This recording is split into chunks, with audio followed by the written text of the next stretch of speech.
बेटानगंज नाम का एक गांव था जहां पर कुलदीप अपनी गर्भवती पत्नी विनीता को लेकर आया था। कुलदीप को इस बात की भनक भी नहीं थी कि इस गांव में एक ऐसा श्राप है जो उसके होने वाले बच्चे को खतरे में डाल सकता है। कुलदीप ने बेटानगंज में एक नया घर ले लिया था और उसकी पत्नी विनीता 8 महीने की गर्भवती थी।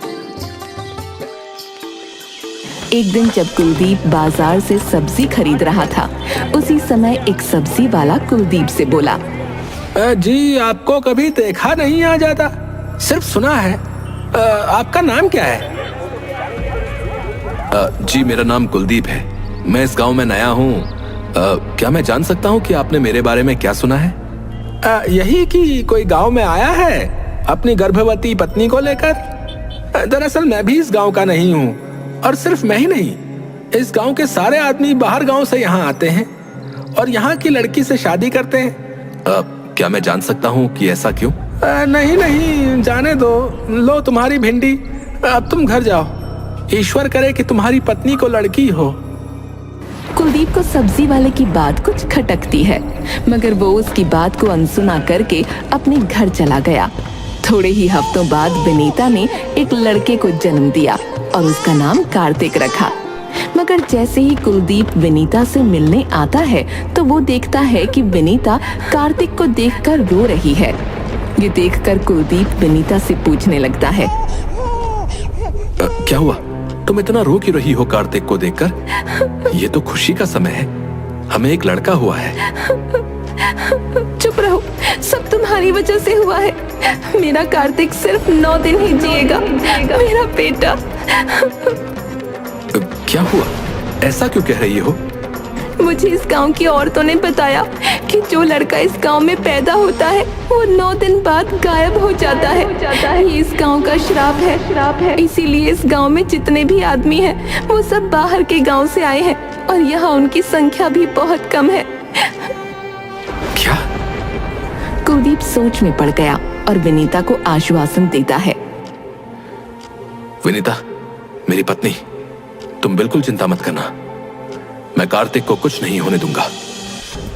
ये कहकर कुलदीप बाजार की ओर भागता है और उस सब्जी वाले के पास जाता है और उससे कहता है,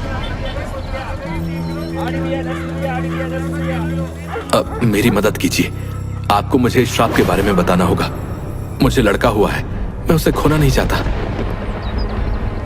तुम भाई क्या बात कर रहे हो? कुछ समझ में नहीं आ रहा है। कुछ सब्जियां चाहिए तो बोलो, ये श्राप वगैरह की कहानी मैं यहाँ नहीं बेचता हूँ।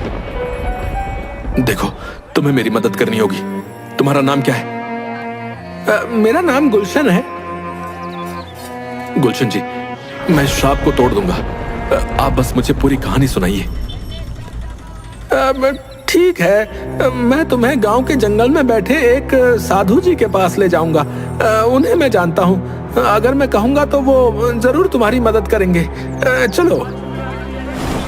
गुलशन अपनी सब्जी का ठेला धक्का देकर बंद कर देता है और कुलदीप को जंगल की ओर ले जाता है, जहाँ साधु अपनी साधना में लगे हुए थे। जैसे ही गुलशन और कुलदीप साधु के पास पहुँचते हैं, साधु अपनी आंखें खोल लेते हैं। आओ गुलशन, आज तुम्हारा यहाँ कैसे आना हुआ? और तुम अपने दोस्त को भी साथ लाए हो, कोई परेशानी है क्या बेटा? साधु जी, ये मेरा दोस्त है। ये इस गांव में अपनी गर्भवती पत्नी को लेकर आया था, बिना इस गांव को जाने, और अब इसकी पत्नी ने एक लड़के को जन्म दिया है। साधु महाराज, मुझे इस श्राप के बारे में जानना है। मैं अपने बेटे को बचाना चाहता हूँ। उसे पैदा हुए अभी सिर्फ 1 दिन हुआ है, मगर मैं उसके लिए कुछ भी कर सकता हूँ। मैं इस श्राप को तोड़ कर रहूंगा, मगर इससे पहले मुझे इस श्राप के बारे में जानना होगा। मैं तुम्हारा दुख समझता हूं बेटा। आओ मेरे सामने बैठो, मैं तुम्हें उस मां की कहानी सुनाता हूं जिसकी पीड़ा ने इस गांव को ऐसा श्राप दिया। कई साल पहले एक गर्भवती औरत बेटानगंज में आई थी। उसका पति तब गुजर गया था जब वो 8 महीने की गर्भवती थी, उसने बेटानगंज आकर अपना घर बसाया, इस उम्मीद में कि अगर कोई मुश्किल उस पर आएगी तो बेटानगंज वासी उसकी मदद करेंगे। उसके पति के बचे हुए थोड़े बहुत पैसों से वो हर दिन कुछ खाने के लिए लाकर गुजर बसर करती थी। एक दिन जब वो बाजार में सब्जियां खरीदने के लिए जा रही थी, तभी उसे रास्ते में गांव का मुखिया मिलता है और उससे कहता है, अरे आप कहाँ ऐसी हालत में बाजार जा रही हैं? आपका पति कहाँ है? मदद नहीं करता क्या? जी, मेरे पति का तो देहांत हो गया है, मैं अकेली ही रहती हूँ। ओह, मुझे माफ कर दीजिए देवी। अगर आपको किसी भी चीज की आवश्यकता हो तो बेझिझक आकर मांग लेना। आखिर मैं इस गांव का मुखिया जो ठहरा। जी बिल्कुल मुखिया जी। चलिए मैं चलता हूँ, मुझे आज एक घर का मुआयना करने जाना है। अच्छा लगे तो कब्जा कर लूंगा। क्या? मैं सिर्फ मजाक कर रहा हूँ देवी जी। चलिए मैं चलता हूँ। गांव का मुखिया लालची और धोखेबाज था, और वो मुखिया कम बाहुबली ज्यादा था। मुखिया उस औरत के घर की ओर चला जाता है और उसके घर को देखकर उसके मन में लालच उठता है। वो उस घर पर अवैध रूप से कब्जा कर लेता है। थोड़ी देर बाद जब वो औरत सब्जियां लेकर घर पहुंचती है तो देखती है कि दरवाजे पर पहले से ही 2 चप्पलें रखी हुई हैं। वो घर के अंदर जाती है और मुखिया को वहां देखकर कहती है, मैं कुछ समझी नहीं, आप लोग यहाँ क्या कर रहे हैं? ये सवाल तो मुझे आपसे पूछना चाहिए कि आप यहाँ क्या कर रही हैं? ये मेरा घर है जिसे मेरे पति ने अपने देहांत से पहले मेरे लिए खरीदा था। कब खरीदा था? ये घर मेरा है और मैं यहाँ पिछले 3 साल से रह रहा हूँ। ये लीजिए, मेरे पास तो कागज भी हैं। मुखिया ने झूठे कागज बनाकर उस औरत को दिखा दिए और उस औरत के घर के कागजों को फाड़कर फेंक दिया। वो औरत सब समझ गई और उसने मुखिया से कहा, ये गलत है, आप मेरे साथ ऐसा नहीं कर सकते। मैं कहाँ जाऊंगी इस हालत में? मैं आपसे हाथ जोड़कर विनती करती हूँ, कृपया मेरे साथ ऐसा न कीजिए। मेरे पास जाने के लिए कोई जगह नहीं है, मैं कहाँ जाऊंगी? अरे कहीं भी जाओ, मुझे क्या है? बस मेरे घर से बाहर निकल जाओ अभी के अभी। उस औरत को अपने ही घर से बेदखल कर दिया गया। फिर उसका वो दिन भी आया जब वो औरत बच्चे को जन्म देने वाली थी। उसने एक बेटे को जन्म दिया। 2 दिन वो एक तबेले में रही, मगर खाना ना होने के कारण उसकी हालत और भी बिगड़ गई। वो पूरे गांव से खाने की भीख मांगती रही, मगर गांव वाले उसे सिर्फ रूखा सूखा और बचा हुआ खाना ही देते। उसके बेटे को जन्म लिए हुए 8 दिन हो चुके थे और वो काफी बीमार हो चुका था। मेरे बेटे, तुम्हारी तबीयत बहुत खराब है। तुम्हारी माँ है ना तुम्हारे साथ, जरा भी चिंता मत करो। तुम सिर्फ 8 दिन पहले पैदा हुए हो, मगर तुम्हारे लिए मैं कुछ भी कर सकती हूँ। उसने सबसे खाना मांगा, पैसों की भीख मांगी, मगर बेतानगंज के गांव वालों ने उसकी जरा भी मदद नहीं की और 9वें दिन उसके बच्चे की मृत्यु हो गई। तभी वो औरत गांव के बीचों बीच जो पेड़ था वहां जाकर खड़ी हो गई और उसने पूरे गांव को श्राप दे दिया। इस गांव का नाम बेतागंज है, मगर इस गांव ने मेरे बेटे को 9वें दिन निगल लिया। इसलिए मेरा श्राप है कि जब भी इस गांव में किसी को बेटा होगा, मेरी आत्मा 9वें दिन उसे लेकर चली जाएगी।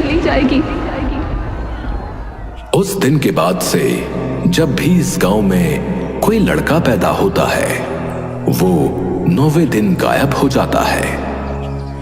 और इसीलिए गांव में शादी करने के लिए लड़के दूसरे गांव से आते हैं।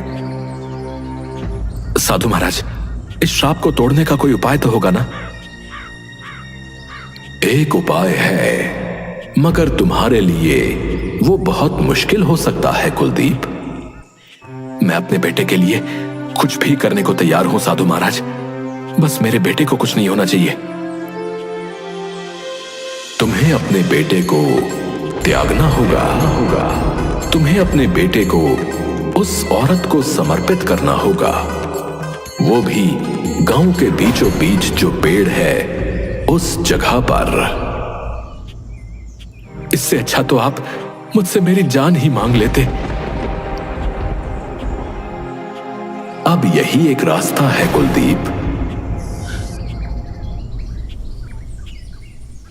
तुम्हारा बेटा तुम्हारे साथ नहीं रहेगा, मगर जहां भी रहेगा खुशी से रहेगा। उस औरत ने बहुत कुछ सहा है, अब ये तुम्हारे ऊपर है कि तुम ये करना चाहते हो या नहीं। कुलदीप और गुलशन अपने घर लौटने लगते हैं। रास्ते में गुलशन कुलदीप से कहता है, क्या तुम अपने बच्चे को त्यागने वाले हो? हाँ, मैं अपने कार्तिक को उस औरत को समर्पित कर दूंगा और इस श्राप को तोड़ दूंगा, ताकि जो दर्द मुझे होने वाला है वो आगे से कभी किसी और को सहना ना पड़े। कुलदीप अपने घर जाता है और अपनी पत्नी विनीता को सारी बातें बताता है।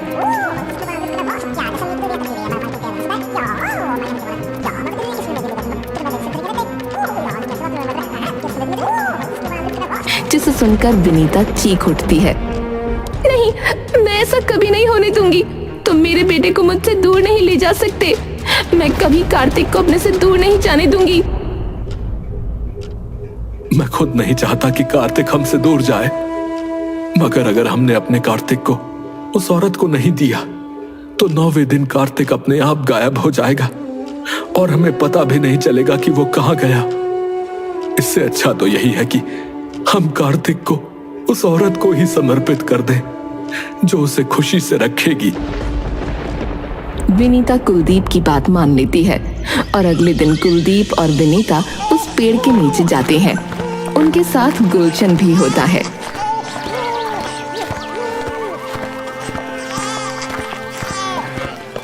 कुलदीप कार्तिक को पेड़ के नीचे रख देता है और कहता है, हे मां, तुम भी एक मां थी और तुम्हारे बेटे की किसी ने मदद नहीं की। मैं उस समय यहां नहीं था, इसलिए तुम्हारी मदद नहीं कर सका, मगर तुम्हारे दर्द को मैं समझता हूं।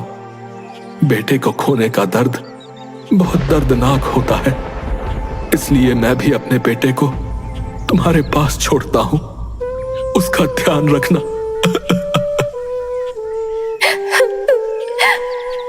पेड़ के नीचे एक तेज रोशनी आती है और कार्तिक वहां से गायब हो जाता है। मेरा बेटा, मेरा बेटा, खुश रहना मेरे बेटे, खुश रहना। गुलशन की आंखों में भी आंसू आ जाते हैं। थोड़ी देर बाद विनीता और कुलदीप अपने घर लौटने लगते हैं। उनके साथ साथ गुलशन भी कुलदीप के घर पहुंचता है।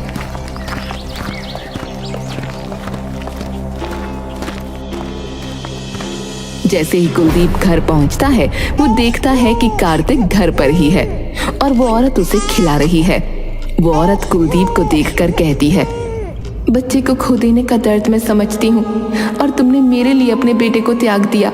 मैंने ये श्राप इस गांव को दिया था क्योंकि यहाँ कोई अच्छा इंसान नहीं था जो जरूरतमंद की मदद करे, मगर आज मैंने तुम्हें इस गांव में पा लिया। तुमने इस पूरे गांव की मदद की है। इसके लिए तुम्हारा शुक्रिया। अब मेरी आत्मा को शांति मिल जाएगी। आपका बहुत बहुत धन्यवाद। आपका बहुत बहुत धन्यवाद। आपका बहुत बहुत धन्यवाद। वो औरत वहां से गायब हो जाती है। मतलब अब ये गांव इस श्राप से मुक्त हो गया है? हाँ, उस औरत नहीं, उस माँ ने इस गांव को माफ कर दिया है।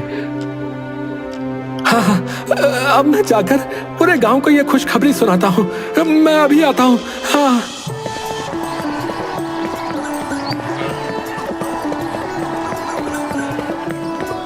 गुलशन जाकर पूरे गांव को बताने लगता है कि गांव अब श्राप से मुक्त हो गया है। दूसरी ओर कुलदीप और विनीता दोनों कार्तिक को पकड़कर बहुत खुश होते हैं।